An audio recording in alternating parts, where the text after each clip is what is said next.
You are listening to the Real Men Feel Show with Andy Grant. Real Men Feel encourages men to allow and express all of their emotions. Despite what you may have been taught, all emotions do serve you. Real Men Feel is committed to engaging in discussions that most men aren't having, but you don't need to be a man to join us. The Real Men Feel Show is produced weekly for your growth and enjoyment. Listen to us on podcast platforms including iTunes, Google Play, Stitcher, and many more. You can also watch the show on YouTube by visiting realmenfeel.org/YouTube. Come back often and feel free to add the podcast to your favorite RSS feed or subscribe on iTunes by visiting realmenfeel.org/iTunes. You can follow us on Twitter at realmenfeelorg and at facebook.com/realmenfeelshow. Your reviews, comments, feedback, and participation are welcome during the live show and anytime in our Facebook group, on Twitter, or at realmenfeel.org. Now, let's get into this week's show. Hello, and welcome to another edition of Real Men Feel. This is your host, Andy Grant, and the Real Men Feel horn has been summoned once again. We had to blow it. I need to get a horn. All I've got is my easy button. That was easy. Yeah, it was easy. But I easily summoned the bravest of men and women because a discussion is needed. Social media has been blowing up with the release of the Gillette ad, although it's not really an ad. They made a short film, they're calling it, I believe, The Best Men Can Be. And I've seen comments, people supporting it, people thinking it's wonderful, and people just being somehow offended and horrified and feeling attacked as men because of this ad. I've seen lots of text messages and social media going bananas, but I wanted to have an actual conversation. People talking to each other. I don't find anyone's ever been convinced of anything because of message room chats or Facebook posts or memes. So when the video first came out, I didn't even bother watching it. I saw the headline, and my first reaction was, oh, great. Some company is trying to hop on some social change. I didn't think much of it. Then I started seeing comments of, they're attacking men, they're attacking masculinity. I'm like, what the hell's going on? So I actually watched it. And on my first listen, I thought it said, bullying, harassment, Me Too, masculinity. And I was like, oh my God, it really is attacking masculinity. On second listen, I realized, that the audio, it is saying toxic masculinity, but I thought it was kind of hidden in there. But regardless, watching it, it's the ad is saying, is this the best man can get? Harassing, bullying, is that the best men can be? So I didn't see what was offensive about that. It goes on to have Terry Crews testifying before Congress, saying men need to hold other men accountable. Again, we're being kind of called to arms. I didn't see a problem with that. The ad goes on to say that we can choose to be better, to do good. The ad ends with, it is only by challenging ourselves to do more that we get closer to our best. And I'm just stumped at how the hell people can be upset, opposed to, offended by that. And is it because it's an ad? Is it because there's a big corporation behind this? But at this point, after all kind of the vitriol over this, honestly, all I can say is, what the fuck? So instead of me just saying that, I've invited a group of people here, got a lot of past guests of Real Men Feel, and I'm going to now open it up. We're going to see everybody. We're going to unmute everybody. And whoever wants to jump in first, I'm asking for the first reactions to the Gillette ad. Oh my God! I think everybody wants to jump in here first. You just did. Tell me. The first thing I got to say here is we all need to take a step back and look at this and recognize it for what it is. This is not corporate activism. This is a corporation who hired an ad agency to get their name in your head. For people who are not familiar with the old slogan, "The best a man can get," the younger crowd know the only Gillette they know is Penn and Teller. But this, a month from now, the outrage flavor of the month will be something else. But they've jumped on this right off the bat, and they've got themselves out there to be talked about. And it's, like I said, it's not corporate activism. It's just a commercial. It's an advertisement. It has nothing to do with the product, but it's going to sell razors because it's going to make people think of Gillette. So is that part of the offense, that it has nothing to do with your product? You're kind of Gillette, you've stepped out of your bounds by having a position about men?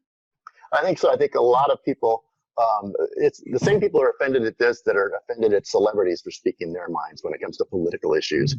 They don't feel like they have any more of a valid point than I do. Why should they have it broadcast on TV? Now, personally, I think the ad's great. I want to say that right off the bat. I loved what it said. I loved what it promoted. I loved the changes that it's asking for us to do.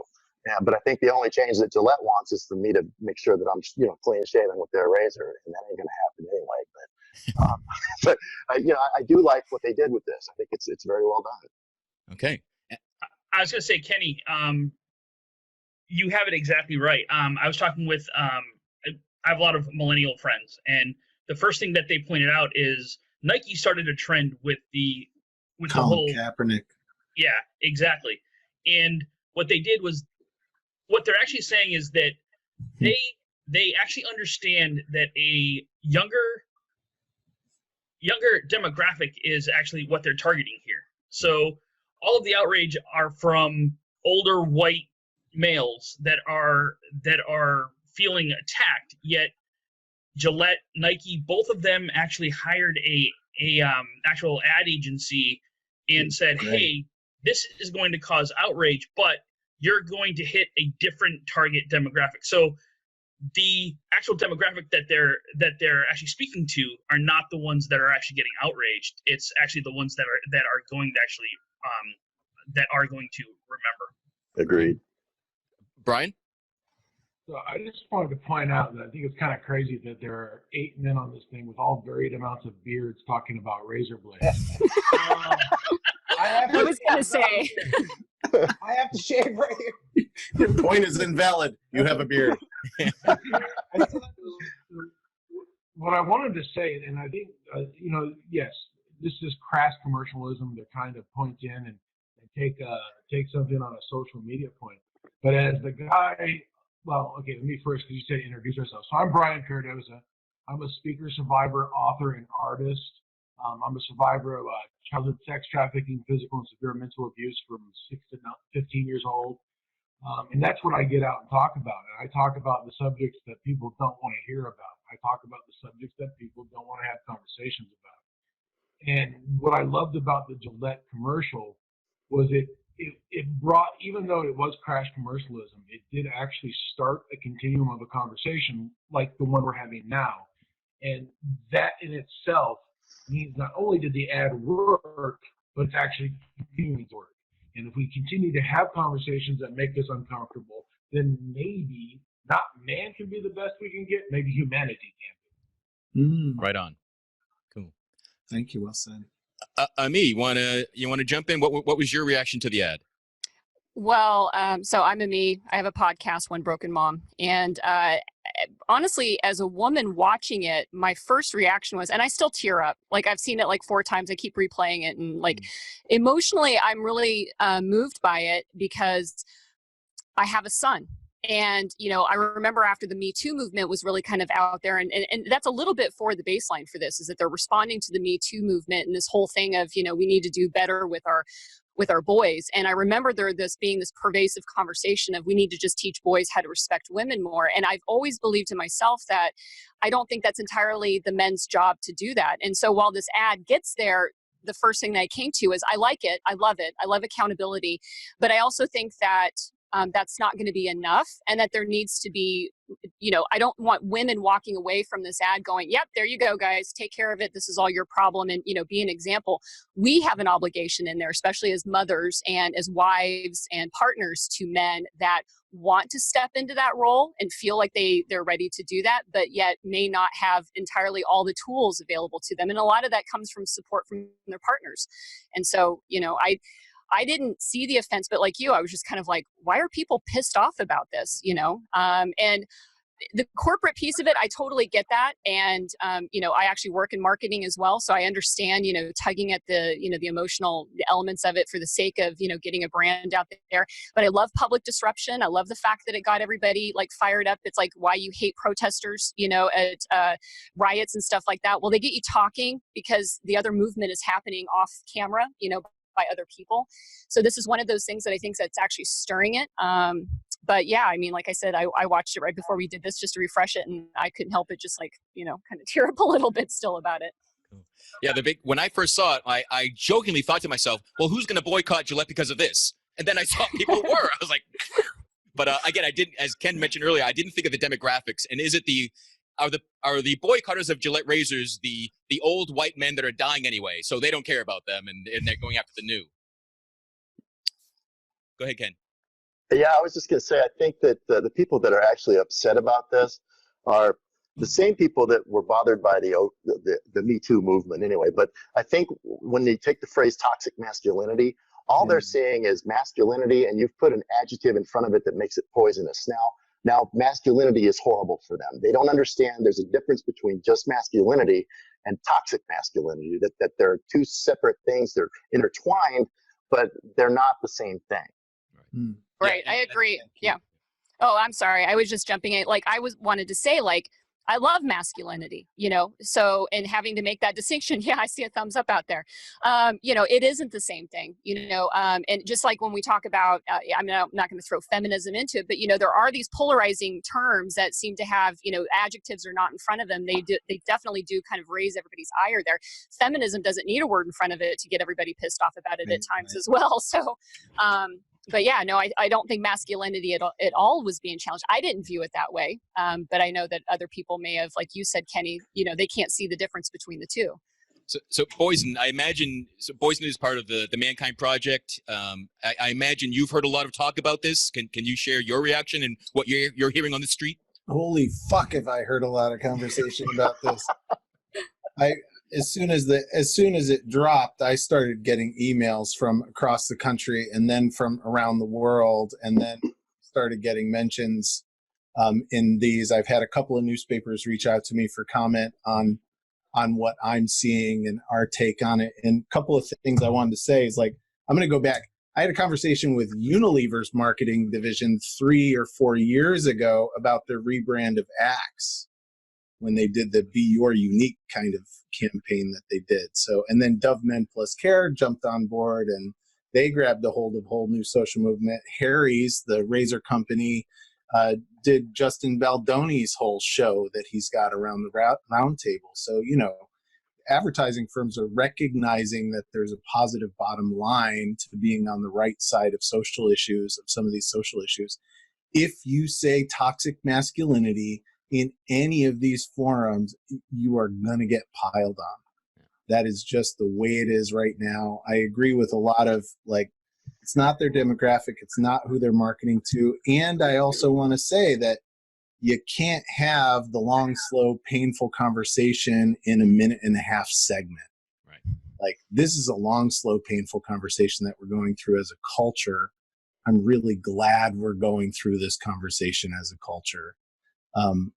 And I have compassion for the pissed off dudes out there. I know some of them in the Mankind Project who this viscerally impacts them. It feels like this is an attack on them. I don't feel that. And yeah, that's it for it was hard for me to not see who's offended by this as being the pro-bullying and harassment community. Like, that's the first impression I had of it. But Al, you wanted to speak and you haven't had a chance yet. Sure. So I'm Al Fleming. I fellow MKP brother with Poison and Andy, and I'm working on a few things on my own right now. But I offer one perspective from a great kitty, that it's a great piece of advertisement. That's coming from my background as with a BFA in visual communications. It's well done. Like, it's super polished. It's great. That was my first take when I first saw it, and it also felt a little flat because I was like, well, okay, all right, whatever. So I watched it again. Then the next reaction that I had after that was your typical juvenile reaction of, who are you to tell me how to be?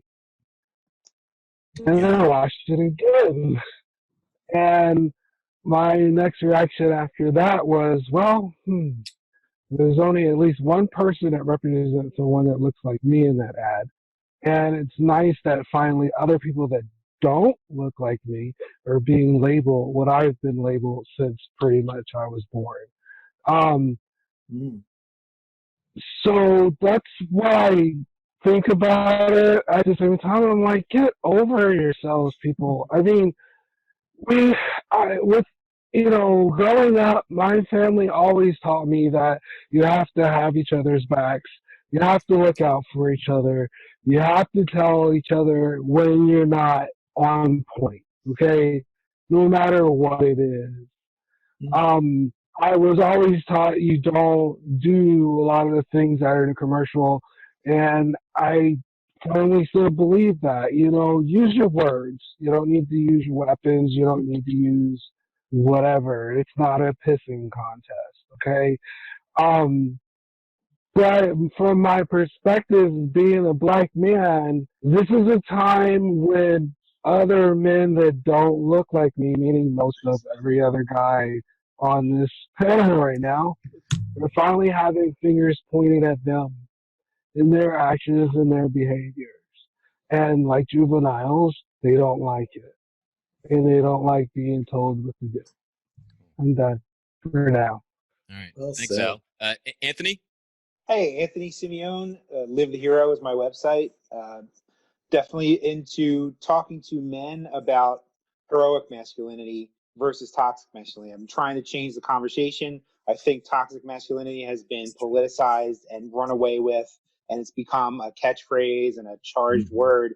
So let's start. I like to focus on the positive. I really feel like we need to start focusing on some better version of masculinity. For me, I call it heroic masculinity and model it off of the hero's journey. But my reaction to the commercial was, yes, we have the skepticism first. It's a company, they want to sell a product. But I'm kind of getting tired of this rhetoric where, oh, you're a celebrity, you don't know anything about this. Or you're a company, you don't really care about people.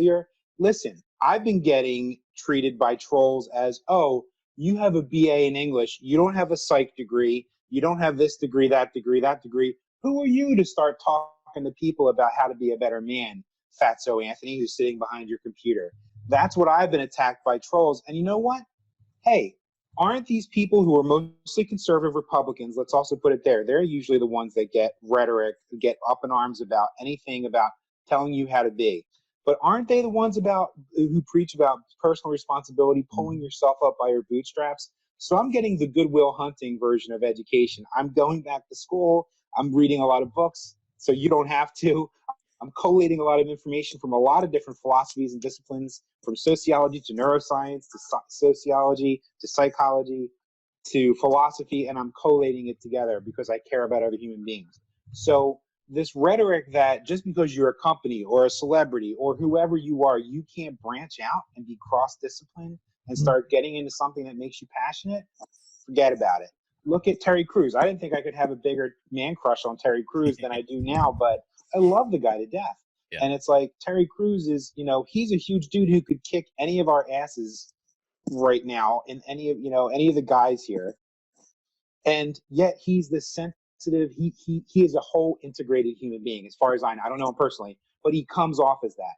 So let's all be more human. I think Brian mentioned that. Maybe we all need to be more human and integrate emotions. Let's and I just published an article today on Good Men Project, by the way, about beyond masculine and feminine. There has to be some subtlety in this conversation between men and women. Men and women are human. We can both have masculine and feminine aspects.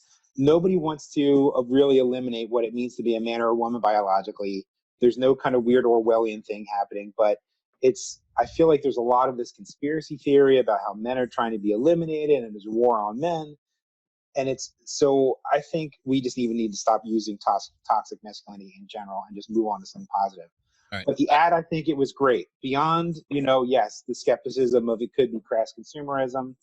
I think the ad is a step in the right direction. And let's stop saying that companies can't take a stand on a moral or a social issue because they can. Cool. I see a lot of people want to talk, but I want to give Tony a chance. He hasn't spoken yet. Tony, do you want to add anything? Sure. Yeah. Tony Chrysostomo. I thought the ad was fantastic. What I take a little bit of issue with is boys will be boys. Well, it's like men and gentlemen. Okay. You can be a jerk or you can be a gentleman. Same thing. Just because you're a boy, if you're doing something wrong, it's not boys will be boys. It's you have to be disciplined to do the right thing and learn what the correct way of doing things. So that whole boys will be boys. You could be playing out in the mud, wrestling with your friends. That's boys will be boys. But to give it basically a bad, it's almost like being a boy is a bad thing, and that's kind of where I So before the ad, boys will be boys. You saw that as a positive statement, and now it feels like a negative. Correct. Yes. Okay. Because they're attributing boys will be boys to every bad thing that a man has ever done. Gotcha. And that's not necessarily the way it is. So it's kind of one-sided. You know what I'm saying? Because that's one thing I wanted to ask. What does boys will be boys mean to some of you? Right. Well, to me, boys will be boys is that dismissive term of where you're basically being able to excuse anything. And I think that, the perspective that I bring in here, though, as woman and mom, is I don't need to pay attention to whatever this behavior is, whether it's he needs, attention, he's doing something wrong, he's doing whatever. Boys will be boys. And it's just I'm giving you the hand, go do it, take care of it on your own.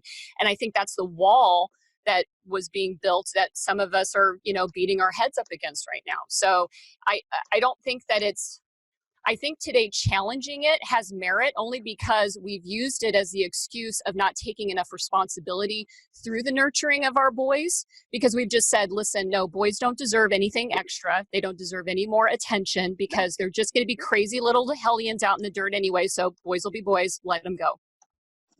Yep. Nope. Brian? I actually agree with that. Great. Okay, just two things real quick. So in the world of advocacy for sex assault, one of the number one thing here in legal areas and in rhetoric from people is boys will be boys. The reality is that boys should be held responsible for their actions, and that's just the end all be all of it. I've never thought of boys will be boys as a positive thing. I always thought it was just a way to regulate ownership of a fault to somebody else. Like, oh, they're just well, how about you? To excusing bad behavior, basically. Yeah. The other thing I wanted to bring up real quick about masculinity is, all right, masculinity served its purpose in the 1800s and in the early 1900s, but then masculinity failed. And it failed because it was supposed to bring forth equality, it was supposed to bring forth equal rights, it was supposed to bring forth justice, it was supposed to bring forth all these different things, and it failed. So personally, I feel masculinity the entire term, and the fact that Gillette kind of did attack masculinity, I'm happy, because as a person who grew up in the 80s thinking they had suffered a woman's crime, I've always questioned masculinity to the point where I paint flowers and stuff like that, but I'll go to the gym and bench 605 tomorrow. You know what I mean? So there's no such thing as masculinity. There's just humanity, and we need to look at these people and say, like, okay, you know what? You're right. You attack masculinity for all of its faults, and we need to own that and then take responsibility for it. All right, great. Thanks. Brandon. Brandon here. I was having a really interesting conversation on Facebook with friends of mine about this very term and how the labels masculine and feminine seem to be societal or cultural labels, whereas people are now starting to actually break them down, defining toxic masculinity, masculinity, all of this. And what the conversation actually boiled down to was to be a decent human being. And why do we have this? Fixing a car, changing a tire is a masculine trait, whereas cooking is a feminine trait. Why can't those just be things that people learn how to actually do as kind of survival skills, as things that you need to do to be a well-rounded human being? My mom actually raised me. She said any woman that actually marries you is going to be lucky because you're going to know how to sew. You're going to know how to actually do your own laundry. I love to cook. I'm sure that there's a bunch of other things too, but she taught me what I consider to be self-reliance skills. And I never saw them as masculine or feminine. I mean, I can change a tire, I can do my brakes, I can also cook a Thanksgiving dinner. It's to me, those labels are just limitations put onto us by the culture and the society that we're actually in. Ooh, we all love that. Yeah, Everybody's got a hand up. they're social constructs. They are. And listen, and I even agree with some of and I deal a lot with the MRAs and MGTOW guys. I throw myself out there to the wolves because I want to know how they tick. And so there's these false dichotomies that they create that, oh, well, men aren't allowed to be tough or strong or independent. They can't have competition because competition's bad. You're going to hurt someone's feelings. That is such utter bullshit. No one said there's anything wrong with competition. It's the level of narcissistic competition where you seek to destroy everyone who dares oppose you. That's not healthy competition. Healthy competition is, let's go at it, me and you, on the sports field, in the business room, in the boardroom.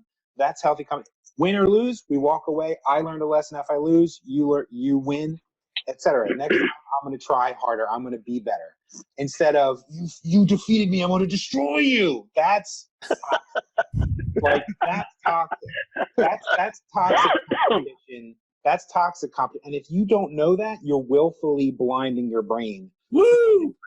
Yep, absolutely. I agree. And I wanted to throw something else in here that I just picked up today that I didn't know about. But the American Psychological Association is actually under fire this week because just last week, they released new clinical guidance for treating boys and men. And it deals with just this kind of thing with the toxic masculinity. I'll read just a little bit of what I picked up here. It links traditional masculinity ideology to a range of harms, including sexism, violence, mental health issues, suicide, and homophobia. And the critics contend that the guidelines attack traditional values and innate characteristics of males. But they've actually pulled this data from more than 4 decades of research. And it says that some masculine social norms can have negative consequences for the health of boys and men.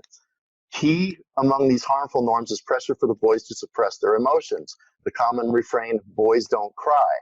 This has been documented to lead to increased negative risk-taking and inappropriate aggression among men and boys, factors that can put some males at greater risk for psychological and physical health problems. It can also make males less willing to seek help for physical and psychological distress. Yeah, I read that too.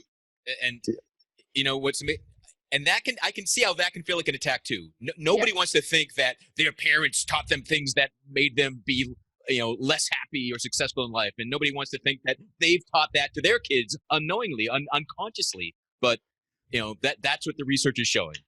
Yeah, well, and so maybe it's the word, I'm going to throw this out there, maybe just the term masculinity just is like inappropriate in that discussion.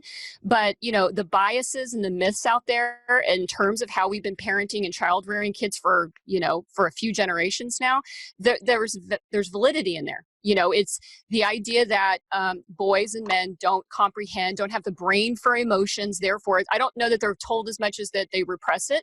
But I do know, this is why, from mom's perspective here, moms need to realize that, your son and your daughter have the exact same brain. They require the exact same emotional nurturing and development. And the experiences that we deliver to them as their parent is what actually will guide them all the way through into adulthood. And, for them to be able to step into that, I mean, that's based on the fact that we're seeing, and I know many of you probably have experience with childhood trauma. The research right now in the neurobiology is showing how brain development happens. And this is recent. And the people that are pissed off about this ad right now, I'm sorry, but they were child reared without knowledge or information that could have spared them a whole lot of struggle. Like, I sympathize definitely with anybody that's feeling really attacked right now, because I just sit there and think, man, I'm sorry for whatever your experience was as you were growing up as a kid, because that's why today you have this frail, uncertain viewpoint of yourself. And so, like I said, maybe the word masculinity is the wrong word, but I think sitting there and re-examining how we're parenting boys today absolutely deserves all of us to be paying attention on it. And it's not the guy's job. I mean, that's why I, reached out to Andy. I was like, I watched this ad and I sit there and think, great, we're putting a lot of responsibility on men, but where the fuck is mom? Because mom has a role in here, and that's why I'm here. It's like we have to take responsibility. We can't just keep saying it's the guy's job to be better dads in order to have better sons. Beautiful. Thanks. And just to throw in that you're pointing at that systemic issue, right? So it's not just men who reinforce toxic stuff about boys and men. It's moms reinforcing toxic stuff about boys and men also. Absolutely. I see that in the grocery store every day. I want to talk about the traditional word, though, too, because, you know, toxic masculinity and traditional masculinity that the APA thing threw out and got attacked.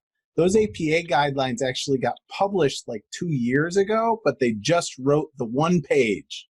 So they finally wrote the something. easy to read memo is what's upsetting people. Easy to read memo is what's upsetting people. So they threw that out. And I also want to say that some of those characteristics associated with, quote, traditional masculinity are beautiful things that we need lots of in this world from men and women.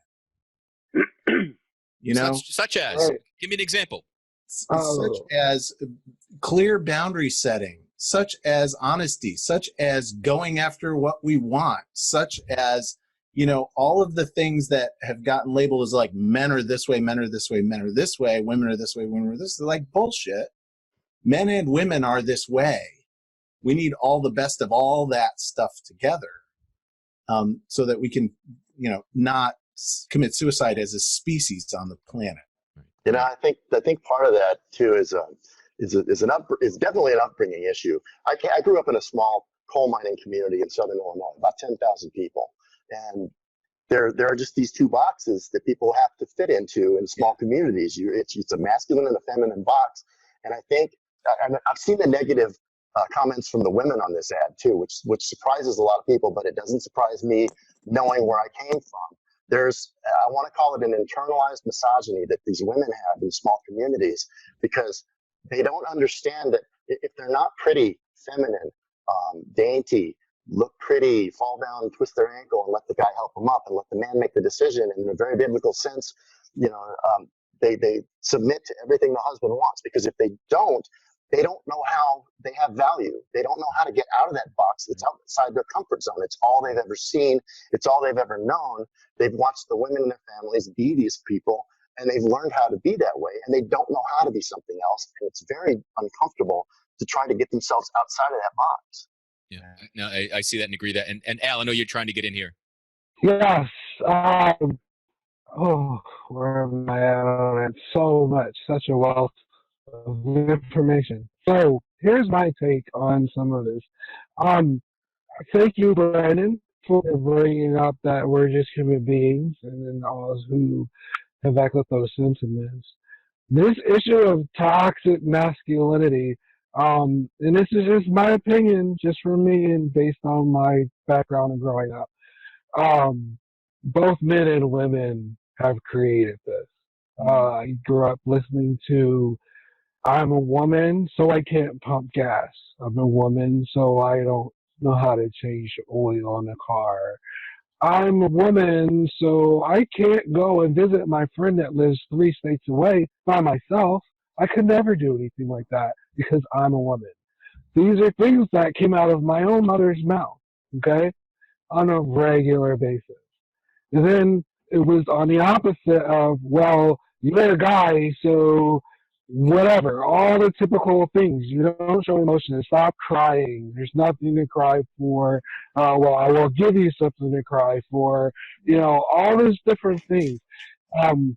It was such a ball of just chaotic messages coming at me constantly that I know that I'm not the only child in America or the world that's grown up with these mixed messages coming from both parents. And then my father was silent. He said nothing because he wasn't there.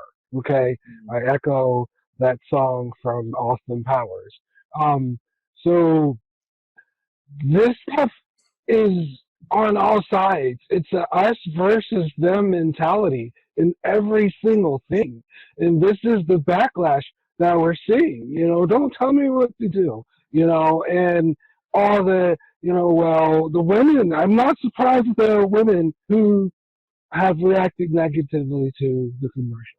Again, it goes back to things of puritanism and purity, and I'm a woman, and the man validates me, and blah, blah, blah. This is what's happening, and that's why that's there.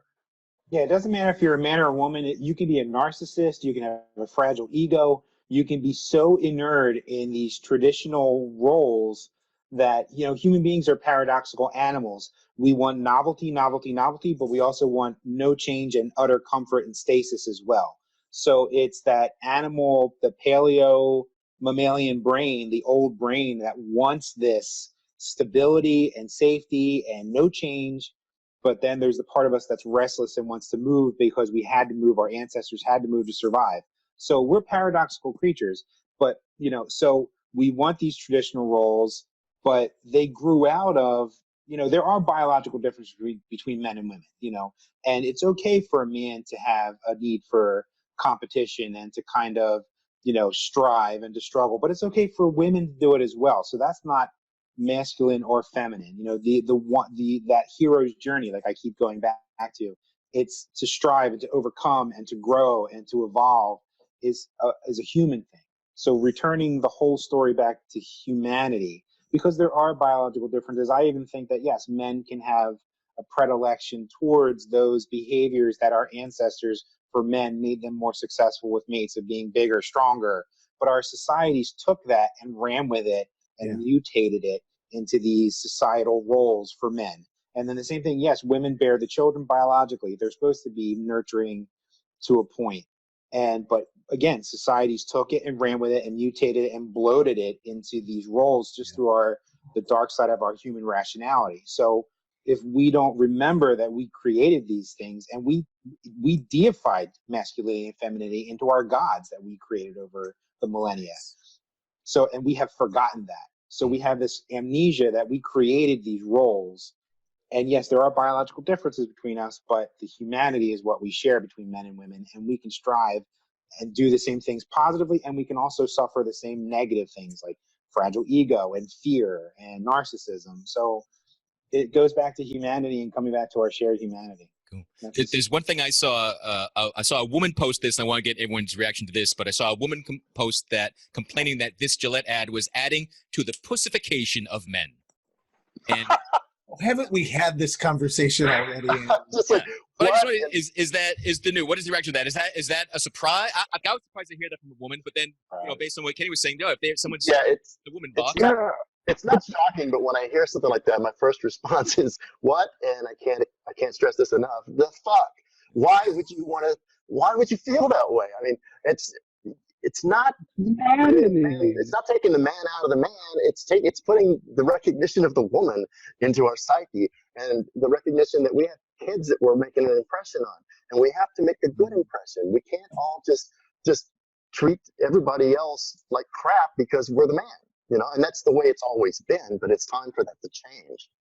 Yeah, that false narrative of you either are a man that cries or a man that beats other men up. Like that false narrative that they can't coexist, that you can't be a sensitive, empathetic person, but also be ready to defend yourself and your family and your wife from someone who's going to hurt them or whatever. The fact, if you think those two things can't coexist in one being, you have problems. I'm sorry. Like they're not mutually exclusive. Let's hit Brian first. Yeah, so Anthony said something that I thought was humorous because you were like, back in the day when being bigger and stronger got you your mate. I can tell you honestly, I'm bigger and stronger than most people, and I'm not getting mates. So I mean, like, we have to speak. I've been there, man. I was there for a long time. I was in the drought too, brother. So Yeah. So we have to realize that as a species, you have to evolve to grow. Yeah. You don't evolve by looking back and being like, God, I wish those days were still here. Oh, yeah. You move forward through your evolutionary process.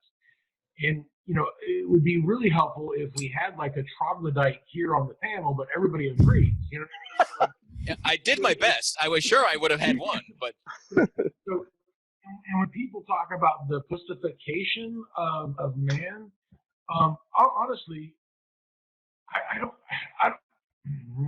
don't see where that would be an issue. Like, because I honestly believe that real men need to take a look at what our feminine counterparts are doing and realize we could really take some cues from them and actually propel the species forward. You know what I mean? Like, if we learn how to actually feel our feelings and we're adjusted to our feelings and actually learn compassion and learn negotiation skills and mediation, man, how much better of a planet would this be? Mm-hmm. So if you want to call understanding that I shouldn't beat other people up just because I'm bigger and stronger or because I have a higher IQ or whatever would make the humanity a better place, then pussify me. I'm good. Brandon, you Let want me to get my wand. Hold on. Oh.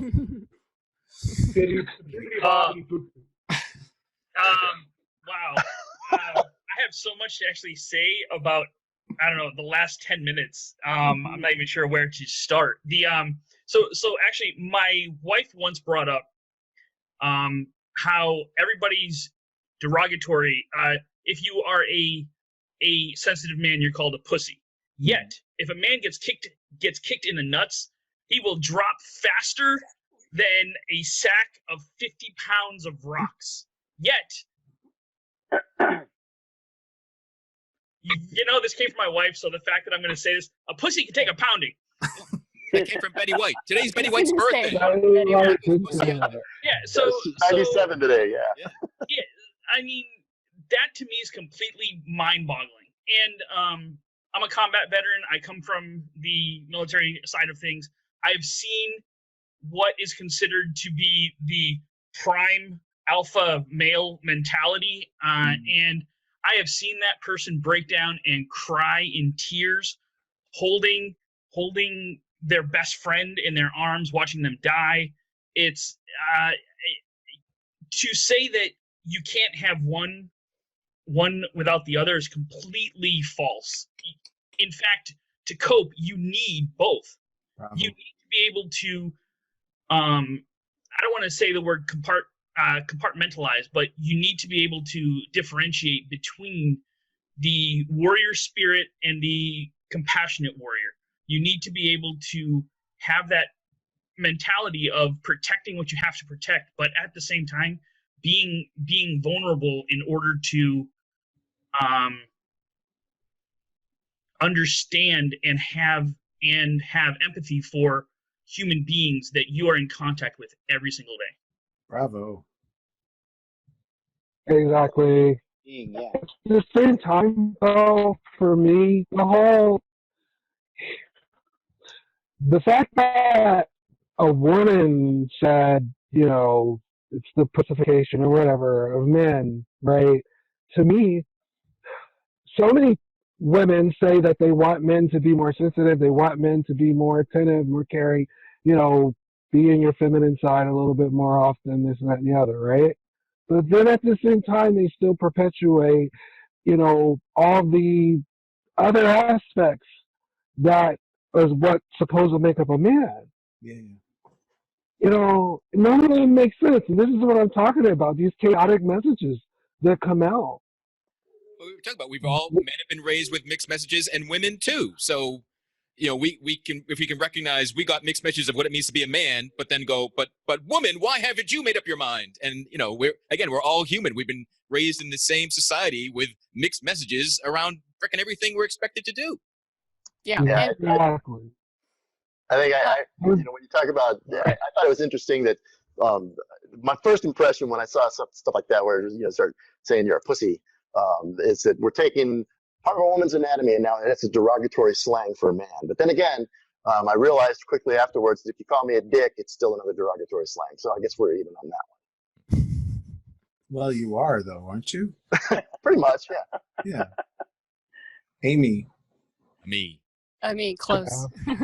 Sorry. When I became a dad, it was when I realized that I needed to have a healthy balance of both. Especially, I have two sons, and they could not be more diametrically opposed, personality-wise, than I could ever. I mean, I watch these boys, and I love them both, and I'm just like, you're just so different.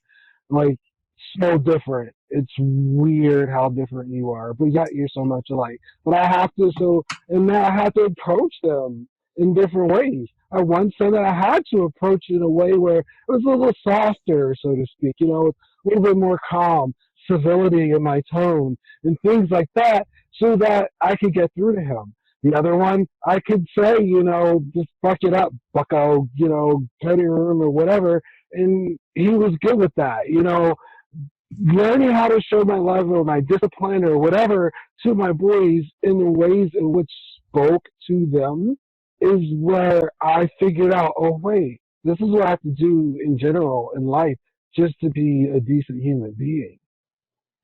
Right. And I think that's what this ad could really go towards. Let's just be just decent human beings, okay? But first and foremost, Gillette is a company. They sell razors. They've been doing it for years, longer before most of us were sparkles in people's eyes, right? So they're just trying to make money off of this. They're probably not going to ever drag this as far as it can go. But these conversations, and maybe we could have another one where there's people that were upset and offended by it, and maybe have at least, a couple more female voices as well, in regards to this, because it's vitally important. It's what I not struggle with this, but it's what I'm working on in myself in my life, coming from a different perspective of myself and how I was raised and where I grew up and just how I communicate and speak on things, and talking about them using my authentic voice, speaking my truth. And so going also back to the beginning, I know it sounds like I'm rambling, I do have a point. I just like that, again, just the whole human factor. We can transcend what our skin tones look like, what we have in regards to genitalia and all those things, and just be human and just be better, the best that we can be, period. Great. Thanks, Al. Ami, you want to get in there with that female voice? Well, I think what were we talking about back? It was the pussification or whatever. And I think what I wanted to chime in on was actually on the mixed messaging, because, again, we talk rationally as adults because we have the benefit of using a piece of our brain that's developed, and we're, I'm just looking at the panelist here. I'm going to guess, I'm going to out myself. I'm 47. So I've had the benefit of it being online for about, 20 some 30 years here, 20 some years. But we forget that, or not all of us know, and we're learning about this, but we're also being in response to how we felt and learned when we were kids. And, a baseline for us, this whole mixed messages, because we're going back and forth between what I think I want rationally as an adult is I want these things out of my husband or my boyfriend or my partner or whatever. But then the conflict is coming back to, but yet what was I modeled and shown as I was growing up? What kind of relationships did I have with either my dad or no dad or my mom, or brothers and sisters, and what were the dynamics that constantly reinforced the neural pathways as they were being built as a child? And so I think sometimes it's troubling as adults to sit here and only talk about this from a very extremely rational, I don't get it, I don't get it, I don't get it. It's like, yeah, because there's so many primitive, deeper pieces that are going on here that you kind of have to really be willing to go dig in. Why do we have the thought to begin with? It's not I just need to be coached how to be less toxic or, more masculine, more feminine, whatever the bullshit word is that you want to use there, and go, why do I struggle to begin with? Where's the root of that? What is the message I was taught when I was little? And have a brave conversation with yourself and an analysis of what's going on in your life first, and kind of come to a center there before moving forward. And I think some of the people that are just up in arms about this ad, we got to believe, and I think you guys all know this as well, some people will just never have the mindfulness and the self-awareness to kind of come out of the fog that they're living in. And it's those of us that are in the, kind of in between both worlds going, yeah, I'm really confused right now. I don't really know what to do. And I'm trying my best, and I think that's the, the most that we can go for here. But once you recognize that, I think then it's going to change your conversation with your own kids. It's going to change your conversation with the people that you have around you and stuff. But I have a hard time getting pissed off at people when they don't know what it is that they really want. I just feel great sympathy for the fact that they just haven't been able to find themselves and go back in time a little bit to discover where the source of that is. Because once you do and the clarity kind of comes in, there are no more mixed messages. There is one message. It is about humanity. It is about everything. It's not them and us and you and me and all that. It's all of us together. Yeah. And it's easier to go on the attack than it is to go inside. Oh, absolutely. Yeah. So I just that's why I can, I don't get really upset or bothered. I just remember, oh yeah, I mean, not long ago I would have been, don't tell me what to do, you freaking racing company. And so, I have the empathy and the passion for that viewpoint. But Brian, you wanted to jump in? Yeah, just real quick. So pretty soon I have an article coming out in the Good Men Project about masculinity and about how we retract real quick. I'm super happy that Gillette did this because I really wish more would, even if it's just a targeted, social media stance. Because what I wrote in that article was talking about how a movie that probably every single one of us watched 13,000 times, and we thought was really badass when we watched it. But if you really think back on it now in a social construct, it was a terrible movie. And that movie was Rambo.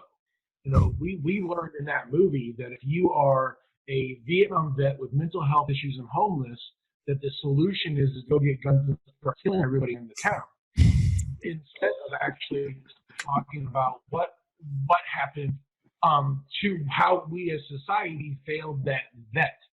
So if maybe Paramount and MGM and all these other places had actually started making social stands then, some of this wouldn't be as integrated as it is now.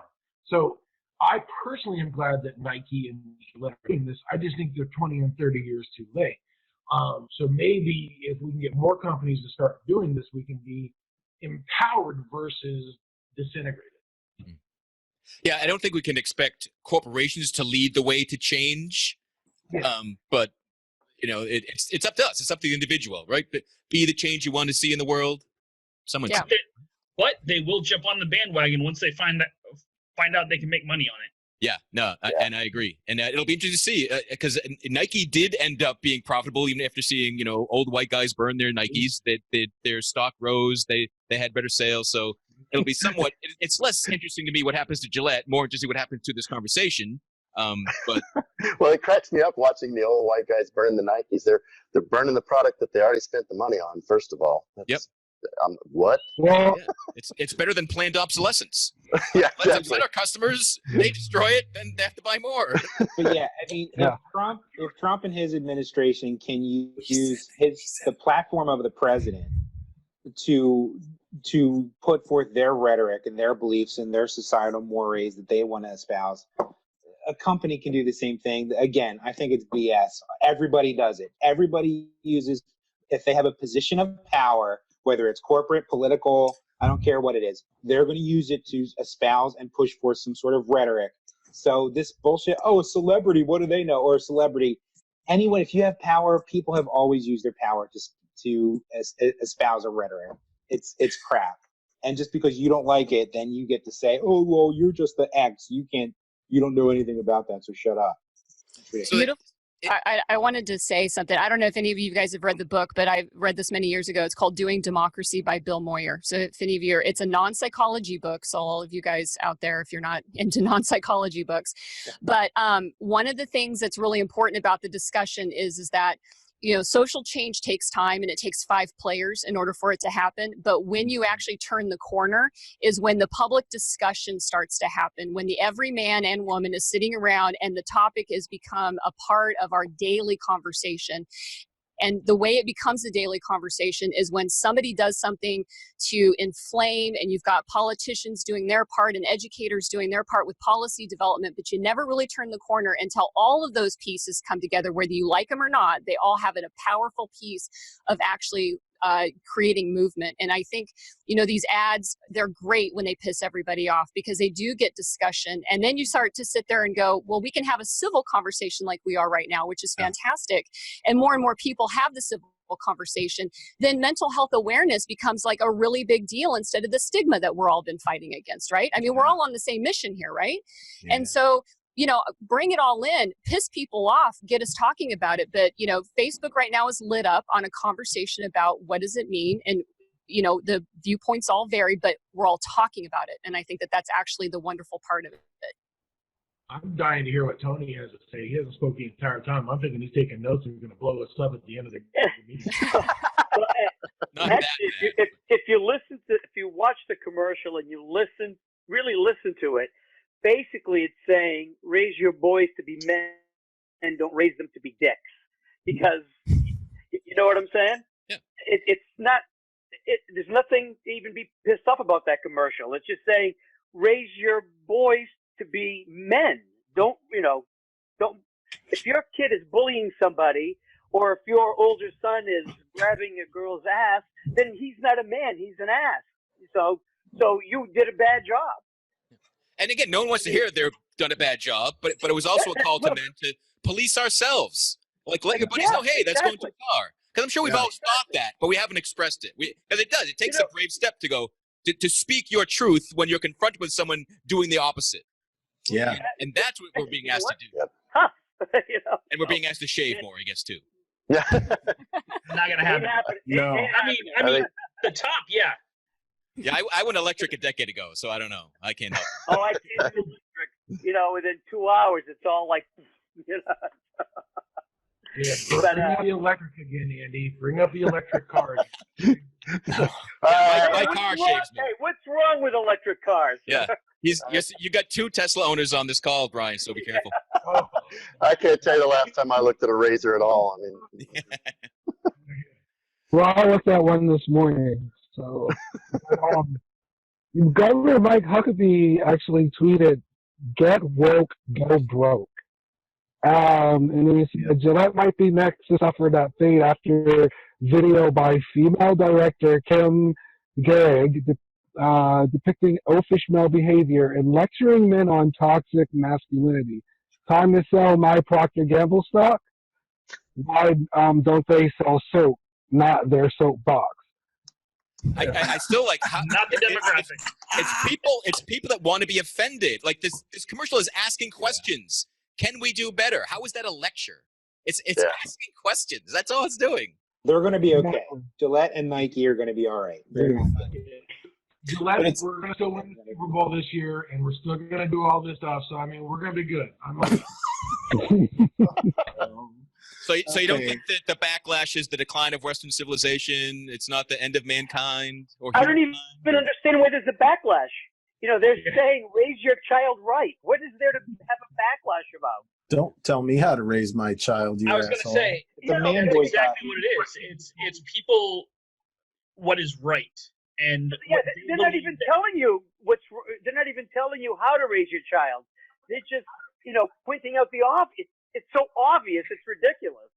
So, they're not telling you how to raise your child. Just do the right thing.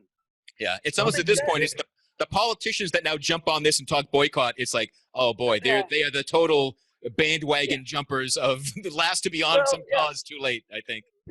What about snowflakes? The message is not coming from, I won't offend you guys. The message is not coming from the white men that are in charge. That's what one of the main issues is. Yes. Okay. It's coming from a woman or a minority or someone who is less than. How dare you speak up and say such things? So do you really think because this was directed by a female that the male viewer knows that and takes offense? No. But what I'm saying is, in my experience and just things that I feel like, whether it's anything from Black Lives Matter or Colin Kaepernick or Martin Luther King Jr., Rosa Parks, whomever, even Harvey Milk, or just to mention other people that just aren't black. If it's not a message from those who quote hold the status quo and keep things intact, right, there's a problem with it. Right. All right. Who wants to wrap it up? Take it home. My friend, my buddy Michael Russer, I'm just going to throw this out there because it keeps coming up for me. people would rather stick to the certainty of their misery rather than the misery of uncertainty. And I think we're throwing a lot of people out of their comfort zones into that uncertainty of what's coming next. What's the vector of evolution that's going to bring us to the next part of our development as a species? And here, I'm in for it. Yeah, and that raises fear for a lot of people. And we've got a lot of guys and women here that there's an element of liking that fear. Like we've gone through enough that, I know what scares me is somehow good for me. But there's a lot of people that don't get that yet. Yeah. And the funny thing is, the ones that don't get it are supposed to be the alpha male tough guys. Yeah, exactly. Irony. So I think the last. Go ahead, Brandon. So I do a lot of work with the indigenous peoples on specifically with the Cheyenne River Sioux tribe. And one of the things that I have learned as a Native American proverb is that they don't. Basically, they are here for. So, all right. Let me think of this a better way. The purpose for us being here is not to own the planet, but to take stewardship of it for the next generation. And I think that proverb actually fits with the entire societal view of the youngest generation is really the generation that's going to make the change. And that's really what we see now, is that we see these millennials and Gen Z that are really coming up, that feel like their voice isn't being heard, and they're tired of waiting for one of the other generations to make that change. So they're starting to actually do it now. This ad proves that people are seeing that shift, and that this is something to actually look at, because there is a wave of change coming, and it's starting with our younger generations. And that's what we really need to understand, is that they have watched and they have seen what doesn't work. Mm-hmm. and they're willing to try things, even though they may fail. They want to try them because they're new, and the same old isn't working. So I think it's really great that we need to actually look to these younger generations and listen to them as to what they actually want. Do they want this toxic masculinity that they've been raised with? Do they want all of these other feminine or masculine traits and labels? They want to be decent human beings, and that's what they see, and that's what they're going to push for. So it's coming, whether we want it to or not. These are the most empowered generation yet. And I think we need to really support them and listen to what they're saying.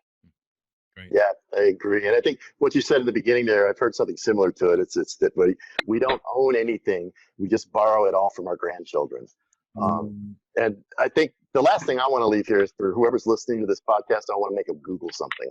If you actually think that a razor corporation is trying to take away your masculinity, to take away your power, rather than just saying, hey, don't be a dick, look up Occam's razor. Good one. Brian? So I'll just end it with this, is that, the other thing that's going to be very important, and this is very important for Generation X, millennials, so on and so forth down the line, is that what has to happen is that we as men in today's society, us in our 40s, so on and so forth, have to be brave enough to admit what failed us and what didn't work and what did work. Mm-hmm. That's the only way we're going to actually habitually move our species forward. And if we're not brave enough to say, like, no, I failed here, this is how you can do it better, then what we're doing is we're just going to perpetuate this entire system. And so I think we need to have more panels like this where people are admitting their faults and what we see. And that way we can actually teach and help actually move forward. And we also be brave enough to realize that, like my field for advocacy for sex abuse, I'll be long dead before anything I have said today will affect anybody tomorrow.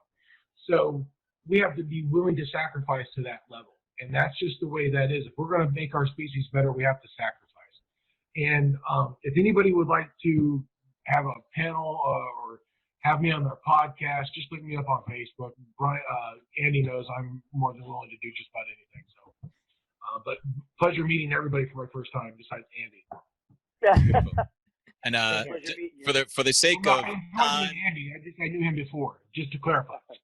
for the sake of time, I'm going to reel this in. I want to thank you all for being here, but I'm gonna mute all of my guests right now. So it's your last chance to say thanks, goodbye, how are you? Bye. Nice meeting you all. Bye.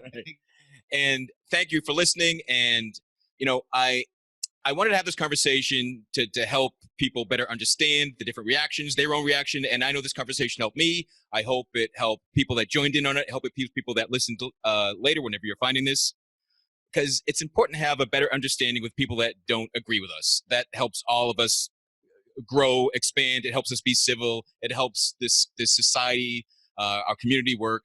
So, let us know what you think of the ad. Let us know what you think of the show. Whether you're listening, wherever you're listening to us, post a rating, give a comment, a review, give us a share. Send an email to realmenfeel@gmail.com. Give me some feedback. Call me a pussy. I don't really care. If you want to be on the show, if you don't agree with anything that was said and you want to be a guest, I will have you on. So once again, thanks for everyone that joined me tonight. Thanks for everyone that's listening, and be good to yourself. Thank you for listening to Real Men Feel. Reach out to us at realmenfeel@gmail.com. Learn more about Andy Grant at theandygrant.com. Until next time, visit realmenfeel.org or the Real Men Feel Facebook group and share what you thought of this episode. Please give this podcast a review on iTunes, Google Play, or wherever you are discovering Real Men Feel.